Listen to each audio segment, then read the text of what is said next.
Vamos falar um pouquinho agora sobre a vitamina A, né? Falando aqui um pouquinho já em específico sobre cada uma das vitaminas. Então, já deve ter ouvido falar, professor, a vitamina A faz bem para os olhos, faz bem para a vista? Minha mãe sempre falava isso. Sim. Agora, por quê? Vamos aqui ver um pouquinho sobre a vitamina A. Bem, então aqui eu tenho a molécula da vitamina A, representada aqui embaixo pela ilustração. Então, ela vai formar a rodopsina. Então, o que é a rodopsina? A rodopsina, ela é uma molécula química, não é, que vai atuar nos cones e nos bastonetes, para dizer melhor, nos bastonetes. Então, nessa situação, a rodopsina ela vai atuar ali nos bastonetes, que são células presentes na nossa retina, que vão determinar, na verdade, vão auxiliar ali a formação da visão. Melhor dizendo, né, os cones dos bastonetes, os que vão captar o raio luminoso para que ele seja enviado em forma de impulso nervoso para o nosso cérebro, e aí o nosso cérebro consegue processar o que nós estamos enxergando. Então a rodopsina ela é uma molécula química que vai atuar ali naqueles bastonetes, permitindo que eles funcionem melhor. Nessa situação, o precursor dela é o beta-caroteno. O beta-caroteno, ele é ali, era para ser um beta aqui, na letra grega, tá um Bzinho, mas depois vocês corrigem, tá? Então, o que é esse beta-caroteno? O beta-caroteno, ele é ali um carotenoide, não é? Um lipídio, um terpeno, que vai dar coloração a alguns vegetais.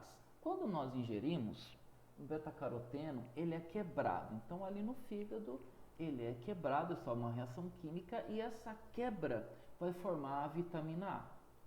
Então, como eu falei, o beta-caroteno ele é uma provitamina. A partir dele, o nosso organismo faz a quebra ali dele e gera a vitamina A. E ela também atua nos tecidos epiteliais. Você deve ter ouvido aquela história de quando a pessoa come muita cenoura, ela fica alaranjada, né? Ah, professor, eu já ouvi. E aí, então você deve ter ouvido essa história, tal, isso é verdade?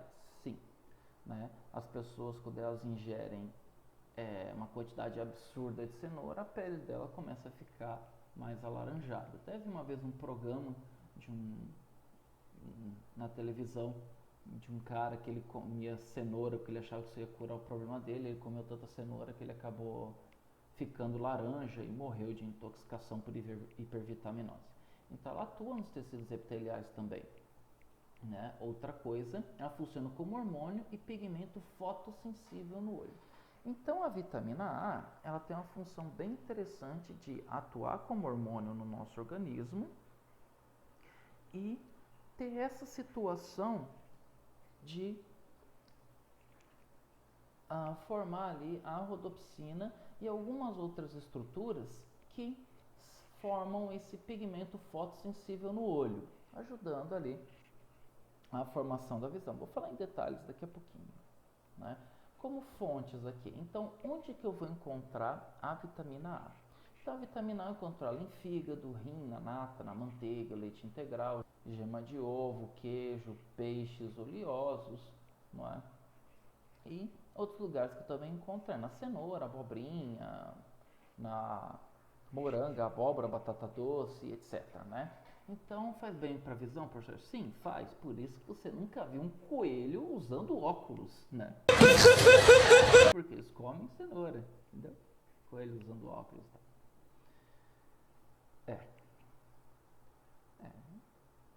Podia ser pior a piada, né? Mas vamos lá. Então, olha só. Como se forma a vitamina A? Então, aqui nós temos um exemplo. Eu tenho aqui o beta-caroteno, como vocês estão vendo, e tem essa partezinha aqui que é o ponto de clivagem. Olha só, eu tenho aqui o meu ponto de clivagem. Então, nessa região aqui onde está apontando com a setinha, a molécula do beta-caroteno ela é quebrada. Então, ela é quebrada, essa molécula, e ela vai me formar ali o retinol, que é a vitamina A.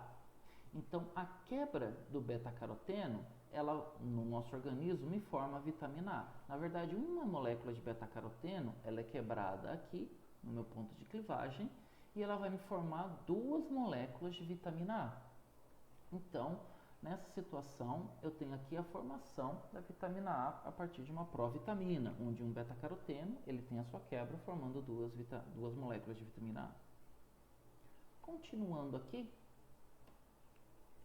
quanto aos derivados do retinol. Então, a vitamina A, ela também vai sofrer outras reações no organismo e ela vai formar alguns derivados, como é o caso dessa aqui, que é o ácido retinóico. Então, olha só, atuando por meio de proteínas receptoras no núcleo da célula, regula a expressão gênica no desenvolvimento do tecido epitelial, incluindo a pele, é composto no ativo do fármaco triotinoína, Retin-A, utilizado no tratamento de acne grave e rugas da pele. Então, na situação, o ácido retinóico, ele é formado a partir do retinol e o meu organismo ele vai usar ele o quê? Ele vai atuar ali no núcleo da célula, não é? Através de proteínas receptoras e ele regula a expressão gênica do desenvolvimento do tecido epitelial. Então, o meu tecido epitelial, ele tem ali o seu desenvolvimento regulado através desse ácido retinóico. Tanto é que ele também é utilizado na produção de medicamentos, como diz aqui, para tratamento de pele. Então a gente percebe aqui que a vitamina A ela atua em tecidos epiteliais, como foi citado anteriormente, um exemplo é através do ácido retinóico. E outro derivado da vitamina A eu tenho aqui, que é o retinal. O retinal, ele é ali oriundo ali da rodopsina, é o pigmento que inicia a resposta dos bastonetes e dos cones da retina à luz, produzindo um sinal neural para o cérebro. Então, o retinal, quando nosso olho ele é excitado pela luz, o retinal ele é um pigmento que dá resposta dos bastonetes e os cones à luz. Então, o que acontece? Quando ele é submetido à luz, ele sofre ali algumas reações químicas. Essas reações químicas vão fazer com que eu tenha a produção de um impulso nervoso, que vai enviar para o cérebro aquele sinal de luz que eu estou enxergando. E aí eu consigo formar a imagem. Quando ele cessa, essa reação química para.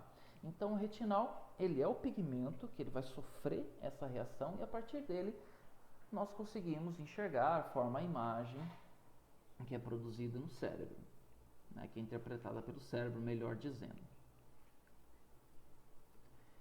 Então, olha só, problemas relacionados à vitamina A. Então, a vitamina A, ela tem ali alguns problemas que são relacionados ao seu excesso ou à sua falta.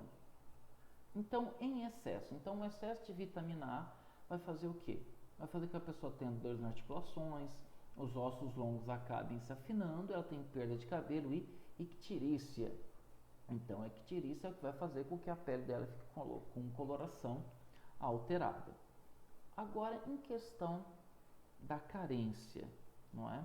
Quanto à deficiência de vitamina A no organismo, o que nós temos? Secura da pele, né? A palavra feia, secura, né? E dos olhos, que no caso é a xeroftalmia, que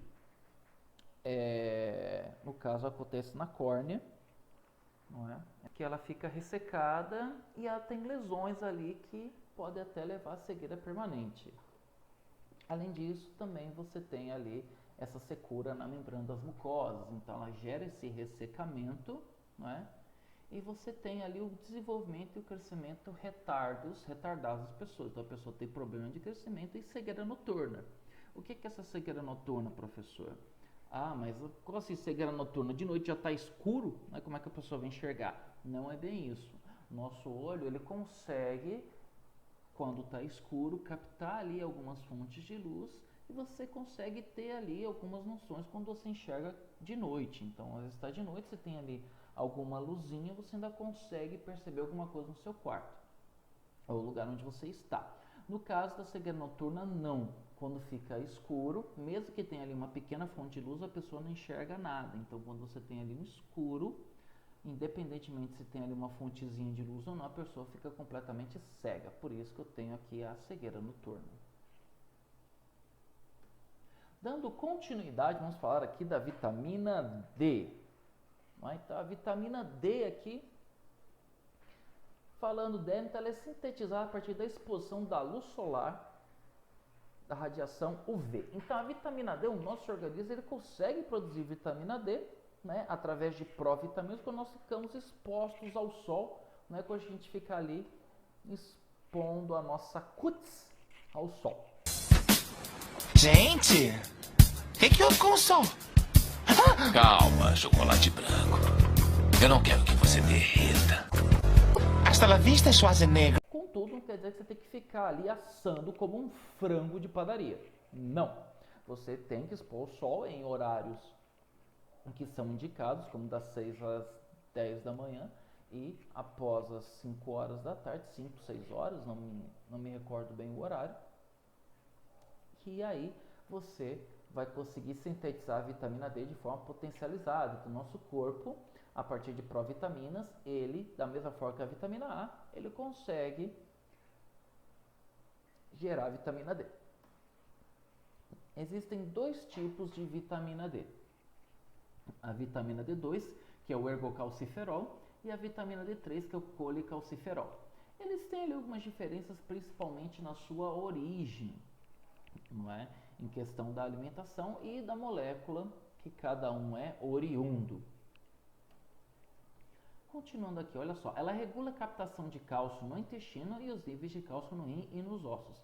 Então a vitamina D, ela tem uma importância muito grande dentro do metabolismo do cálcio no nosso organismo.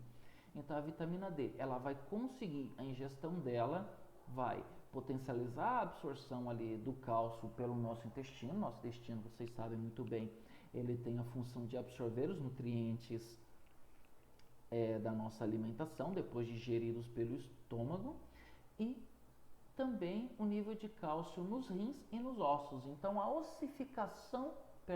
a calcificação dos nossos ossos e a quantidade de cálcio presente ali nos nossos rins, elas são controladas a partir da vitamina D. E isso daqui vai afetar exatamente o que? Os problemas causados pela falta e pelo excesso dela.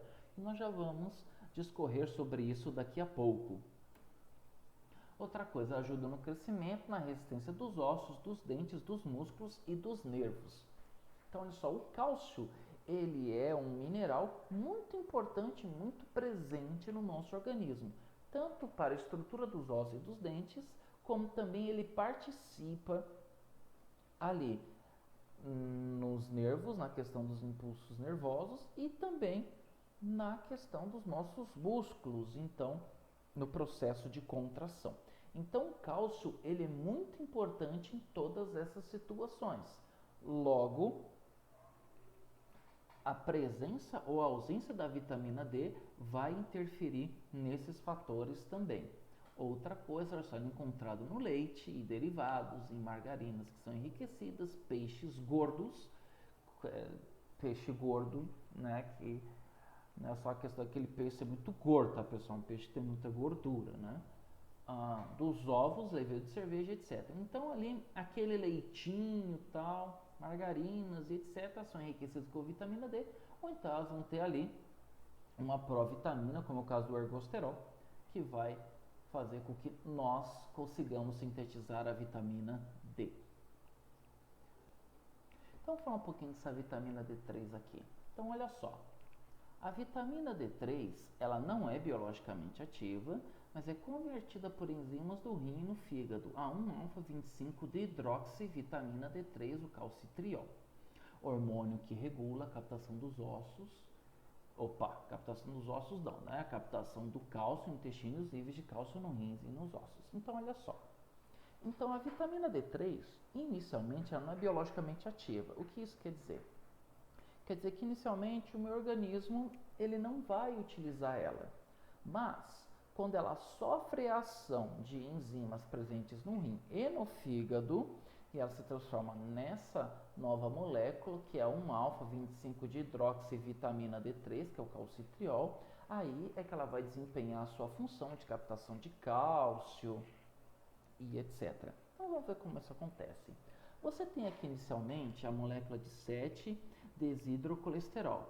Ela vai estar presente na nossa pele, nós a ingerimos, ela vai parar ali na nossa pele, e quando ela sofre a ação da radiação ultravioleta vindo dos raios solares, ela se transforma no colecalciferol, que é a vitamina D3. Então, o colecalciferol, ele é oriundo a partir dessa reação sofrida pela 7-desidrocolesterol pela luz ou radiação ultravioleta vindo do Sol. Aí o que acontece? Depois que ela se transforma nesse colecalciferol, ele vai para o rim e vai para o fígado. Lá ele sofre a ação de enzimas. E aí, depois de sofrer a ação dessas enzimas no rim e no fígado, aí ele vai se tornar o 1-alfa-25 de hidroxivitamina D3, que é o calcitriol. Aí depois que se transforma no calcitriol, ele vai ali atuar na captação do cálcio e tudo mais. Então tem um caminho percorrido, né? Primeiro vai para a pele ali, o 7-desidrocolesterol, sofre a ação da radiação, se transforma em colecalciferol, que é a vitamina D3. Depois essa vitamina D3 vai para o fígado, vai para o rim, sofre a ação de enzimas ali presentes, ela se transforma no calcitriol, e aí na forma de calcitriol ela começa a atuar no intestino para captação de cálcio e nos ossos, enfim. Certinho? Vamos lá. Isso aí é simples ou não, depende do ponto de vista. E continuando nossa aula, problemas relacionados à vitamina D3. Então a vitamina D3 eu tenho ali problemas relacionados a ela, que são o quê? Quando eu tenho a deficiência de vitamina D3 em adultos, o que acontece? Eu tenho a inibição da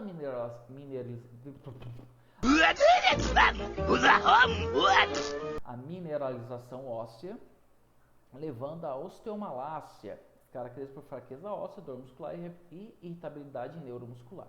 Então, em adultos, quando tenho problemas de vitamina D3, eu vou ter ali um probleminha nos meus ossos. Os meus ossos, eles não ficam mineralizados da forma adequada, ou seja, eles se tornam mais frágeis, eles se tornam mais quebradiços. Logo, a falta de vitamina D também vai gerar o quê? Dor muscular.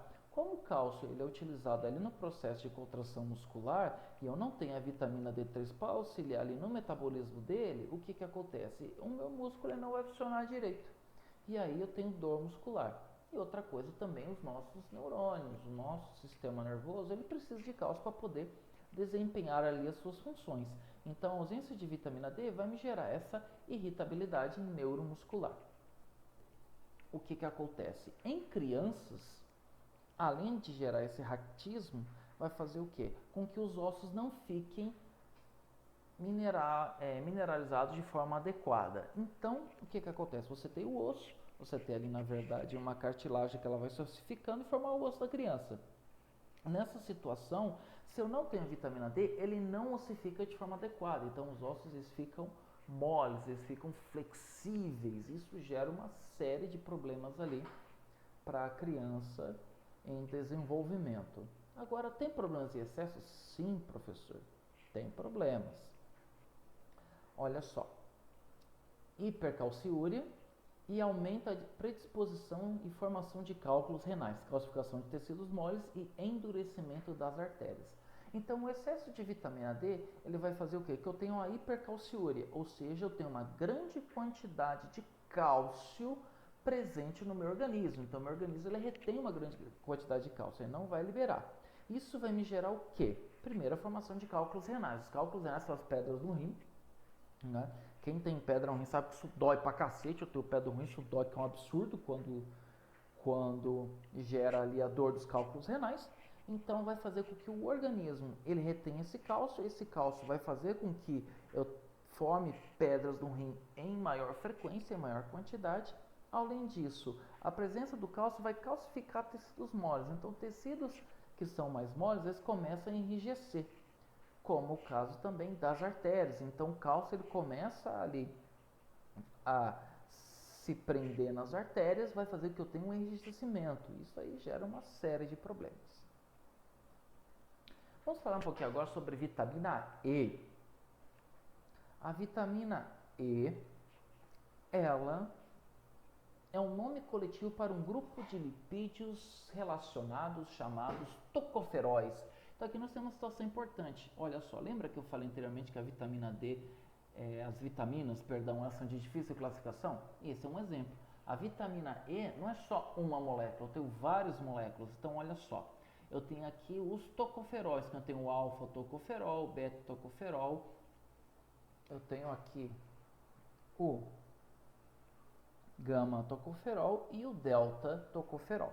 Então, a vitamina E, na verdade, ela não é um só, mas ela é um conjunto de moléculas, é um conjunto de lipídios conhecidos como tocoferóis. Outra coisa, ela tem efeito antioxidante. Então, nessa situação, a vitamina E, ela vai atuar ali no combate à ação de radicais livres no nosso organismo. Outra coisa está relacionada à fertilidade masculina. Você já deve ter ouvido falar, chega o cara, às vezes você tá ali, vai para a lua de mel, vai sair com alguém, aí chega um amigo lá e fala, ó, come um amendoim aí, já que você vai passar a noite com a menina, ou com a pessoa com que você queira passar a noite, independentemente do sexo. Então, nessa situação, por quê? Porque a vitamina E, ela tem um papel dentro da fertilidade masculina, sim. Ali na questão da formação do sêmen. Então, isso realmente é verdade. Outra coisa, olha só, associam com membranas celulares, com depósito de lipídios e com as lipoproteínas no sangue. Então, olha só, além disso, a vitamina E, ela também vai atuar em membranas celulares, nos depósitos de lipídios e também nas lipoproteínas do sangue, ou seja, o HDL e o LDL. Logo, a vitamina E tem um papel muito importante no nosso organismo.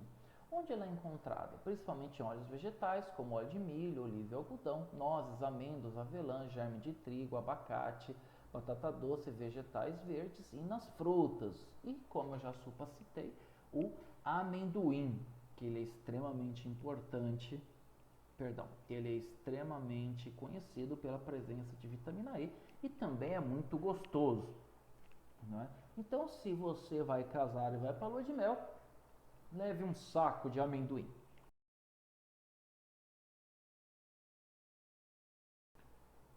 Continuando aqui dentro da vitamina E, vamos falar de alguns problemas relacionados à vitamina E.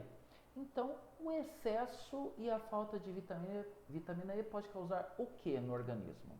Primeiro, vamos pegar aqui a questão de deficiência de vitamina E. Ela pode causar disfunções neurológicas, neuropatia periférica, atividade plaquetária anormal. Então, ela afeta ali a atividade das plaquetas e problemas do nosso sistema nervoso. Além de, olha só, pode causar desordens de reprodução e defeitos na embriogênese. Então, pessoas que têm problemas de vitamina E, elas podem ter ali problemas em questão de reprodução e também a falta de vitamina E pode gerar defeitos na embriogênese, ou seja, ali a formação do embrião dentro da mulher pode ter problemas caso ela tenha deficiência de vitamina E.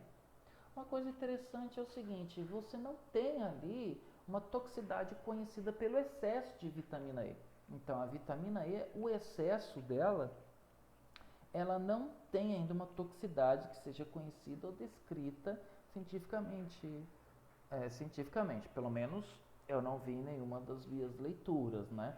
O que eu vi é que há alguns tempos atrás, nos Estados Unidos, as pessoas colocavam vitamina E no cigarro eletrônico e fumavam o cigarro eletrônico com a vitamina E, isso gerava uma série de problemas respiratórios, né? Mas aí você está colocando a coisa de forma errada no seu organismo, né?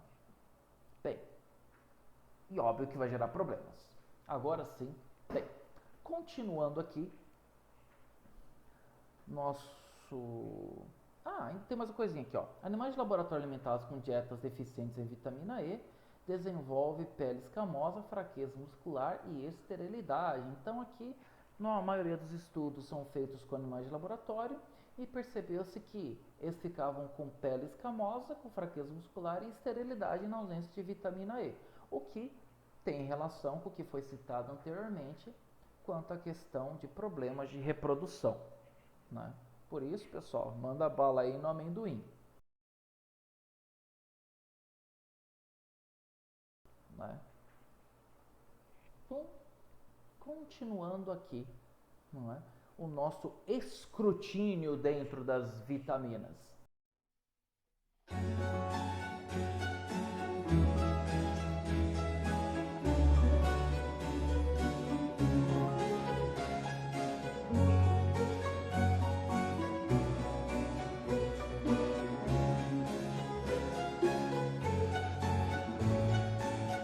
Então, falar um pouco aqui sobre a vitamina K, né? Uma vitamina que está sempre feliz e sorrindo, né? Ela acha tudo engraçado, né? Que é a vitamina K, KKKKK. Entenderam? Bem, continuando. Então, olha só. Ela é o nome dado a um grupo de moléculas orgânicas que são as quinonas. Então, eu tenho aqui dois tipos de vitamina K. A filoquinona, né, eu escrevi aqui errado, não é quinina, é quinona, perdão pelo erro em português, que é a vitamina K1, e a menaquinona, que é a vitamina K2. Então, na verdade, eu tenho um grupo de moléculas que são conhecidas como vitamina K.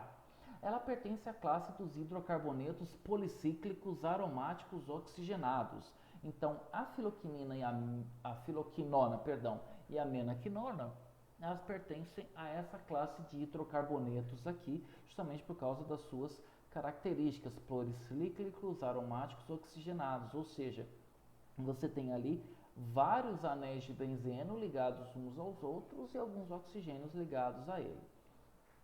Olha só, ela passa por um ciclo de oxidação e redução durante a formação da protrombina ativa, proteína do plasma sanguíneo essencial na coagulação. Então você tem aqui a protrombina, que ela vai atuar, ela passa ali por uma série de oxidações e reduções na formação da protrombina. E isso é essencial ali para a questão da coagulação do sangue. Logo aqui nós temos uma coisa importante, que a vitamina K, ela atua na coagulação do sangue principalmente, tá? Que ela tem um papel importante ali. Ela é encontrada em vegetais verdes folhosos, como é o caso, por exemplo, do espinafre, né? Você pode lembrar ali, por isso que o Popeye é forte.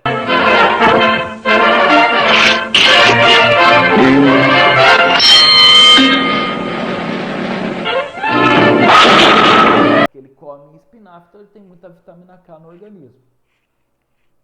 O que não tem relação nenhuma, né? Porque a vitamina K ela vai atuar no sangue, não nos músculos, então não tem qualquer relação o fato do Popeye comer muito espinafre e ficar forte. Mas enfim, são apenas desenhos animados, né? Outra também muito encontrada no fígado, no feijão, né? Você tem que comer feijão. Feijão, aqui ó, feijão! E na ervilha e também na cenoura, né? Ervilha, cenouras, tal, detesto ervilha, acho ervilha muito ruim. Aqui, a menaquinona, ela é produzida por bactérias que vivem no intestino dos vertebrados. Isso aqui é uma questão bem bacana, olha só. As bactérias presentes no nosso intestino, elas conseguem produzir parte da vitamina K. Claro, você vai fornecer substrato para elas poderem produzir. Contudo, a vitamina K2 ela é produzida por bactérias que já vivem no intestino. Então, olha só aqui. Aqui eu tenho a filoquinona e a menaquinona. Nós conseguimos perceber aquilo que eu falei do fato de serem hidrocarbonetos policíclicos aromáticos fechados. Porque o benzeno, que é o anel aromático, olha só, eu tenho um em cada um. Policíclicos, porque eu tenho aqui duas cadeias fechadas, né? Apesar de uma ser um benzeno. E oxigenados porque, olha só, eu tenho aqui duas carboxilas ligadas nesse carbono. Então, eu tenho aqui um oxigênio e outro oxigênio fazendo uma ligação dupla e outro oxigênio fazendo aqui uma ligação dupla com o carbono presente nessa cadeia fechada, não é? Então, aqui eu tenho a molécula desses dois, observando aqui que a filoquinona ela é um pouco menor do que a menaquinona, como a gente pode perceber aqui, ó. Aqui ela tem 3 dessa estrutura, aqui ela tem 8 ligadas. Bem, vamos falar um pouquinho aqui uma coisa importante, olha só. A deficiência dessa vitamina é muito incomum nos seres humanos. Por que ela é muito incomum? Você pode perceber que ela está presente em vários alimentos que são comuns nós ingerirmos ao longo do dia a dia, né? Além de as bactérias do nosso organismo conseguirem sintetizar parte dessa vitamina K. Então, nós não precisamos nos preocupar tanto com ela. Jogo a eficiência dela em comum. Contudo, olha só, com exceção de uma pequena porcentagem de bebês que sofrem da doença hemorrágica do recém-nascido, condição potencialmente fatal. Então, crianças recém-nascidas podem não ter as quantidades adequadas de vitamina K no seu organismo, o que vai fazer com que ela possa vir a ter problemas de hemorragia. Então, o que acontece? Nos Estados Unidos, olha só, os recém-nascidos recebem rotineiramente a injeção de 1 mg de vitamina K.